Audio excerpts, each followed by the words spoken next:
Hello and welcome to another Geometric View. The flavor of the week is education, with India having announced its third National Education Policy (NEP) in 73 years since independence.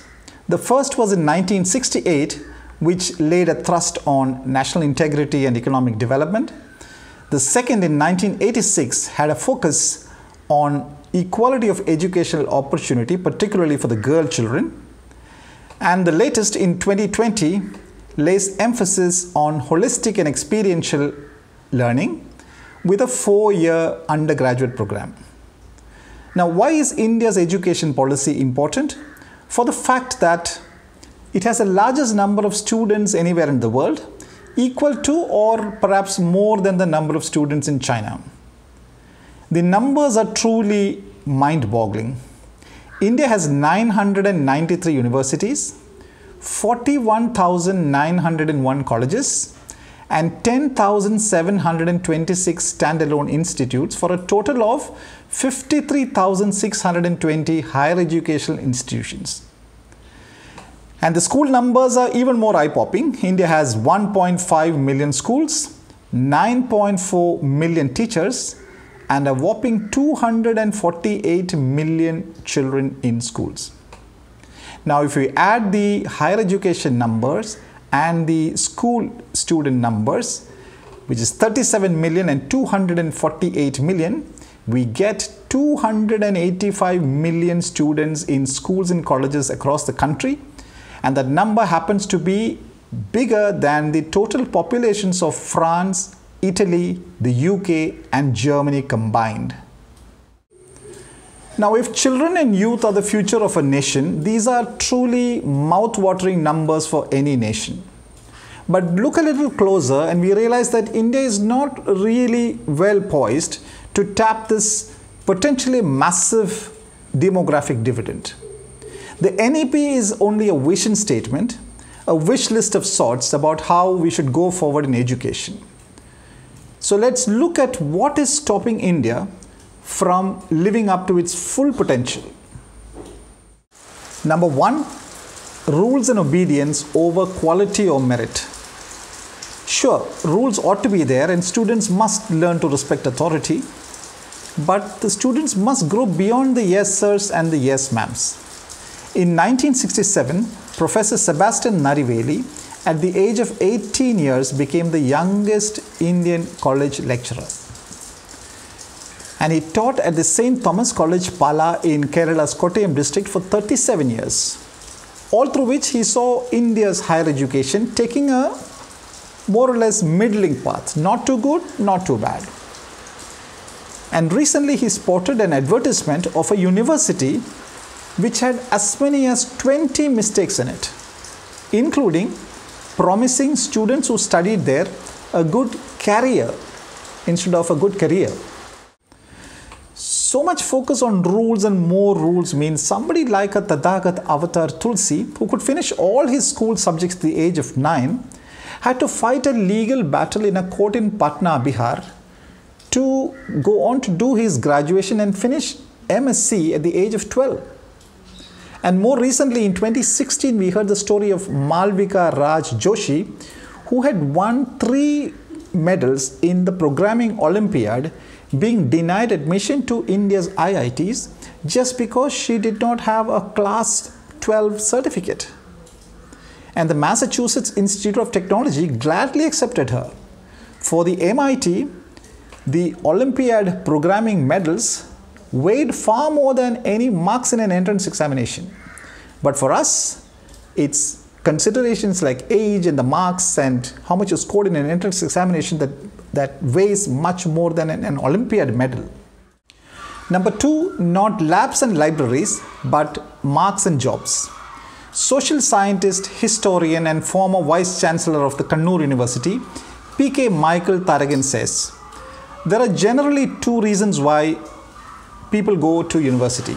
One, to graduate and get a job, which is generic. And number 2, when that person feels that education is good in itself and it provides you wisdom and helps you become a better person. Unfortunately, in India, the focus seems to be completely on marks and jobs. So we glorify an admission to an IIT or an IAS, picturizing that as the very purpose of studying and living. So he says that Indians make excellent executives for multinational corporations where they become top executives but not the owner. Similarly, at home, the best minds are attracted to IAS where they join the administrative service but they don't become ministers. Another shocking aspect is the utter disregard or neglect of laboratories and libraries. There has even been a university in South India which did not have a library for its first 10 years. What a contrast to somebody like a D.D. Kosambi, famous Indian mathematician and historian who studied in Harvard, who once said if he had another life, he would like to visit the Harvard Library again. Number 3, lost childhoods. 40 years ago, during the peak of India's License Raj era, parents would book scooters so that when they did arrive about 10 or 20 years later, their children could use them. Today's Indian parents book medical seats when their children are born. If not in India, in Ukraine, Russia, China, or the Philippines. And parents who cannot afford such private education put their children into engineering and medical coaching centers at a very young age. IIT coaching in class 8 is not a new normal, it has been the normal for some time now. There seems to be virtually no childhood now. Everybody is considered an adult. No wonder as many as 66 children committed suicide in Kerala alone in a 3-month period this year. They must all have been bearing the mental stress faced by a full-fledged adult. Tears must come to our eyes for the kind of pressure and tension and stress we put on these young children. And even the physical load that we put on them in their school bags, despite all the talk of digitizing our education. Number 4, strong in STEM, weak in analysis.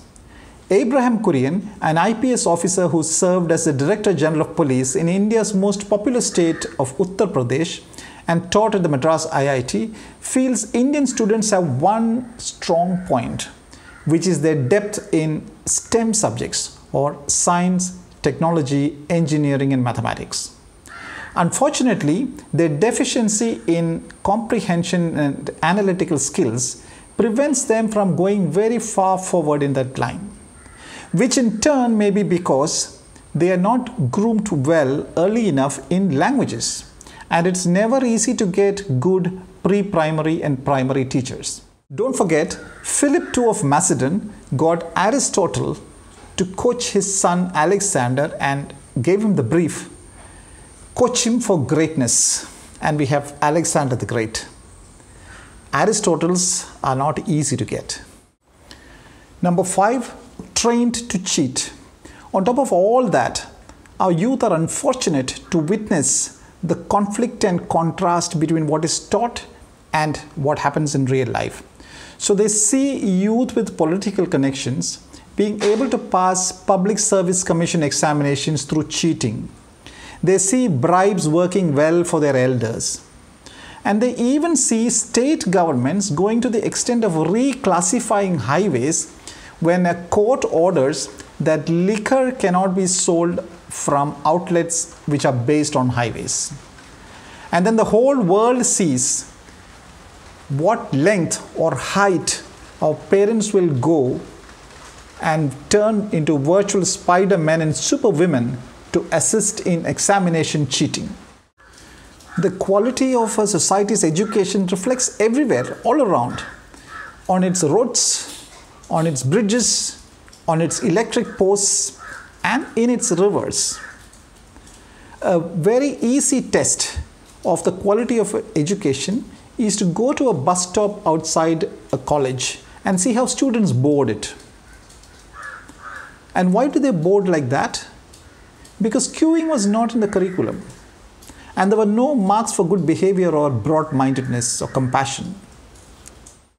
The quality of India's education is also reflected in every river in the country, right from the Ganges in the north, right down to the Manimala River in Kerala's Kottayam district. Now, all these wastes have been thrown into the Manimala River by residents of Kottayam district. Don't forget, Kottayam was the first town in the country to achieve 100% literacy more than 30 years ago. And the town had a college even before Delhi and Mumbai had one. In November 2019, India's Parliament was informed that there are 305 ongoing projects to clean one river, the Ganges, at a cost of 286 billion rupees. Forget 286 billion, India wouldn't have to spend a single pie on cleaning any river if only it could fix its education. The NEP has lofty ambitions like increasing the GER, the gross enrollment ratio of higher education students, from the 26.3% at the moment to 50% by 2035, and to increase India's spending on education from 2.7% of GDP to 6%. But far more important than increasing spending on education and getting all those youth into colleges is to mold a generation of youth with character. Every child and student is a treasured gift to the nation, and India has 285 million of them. Squandering that enormous wealth is a first-degree crime, NEP or no NEP. Thank you.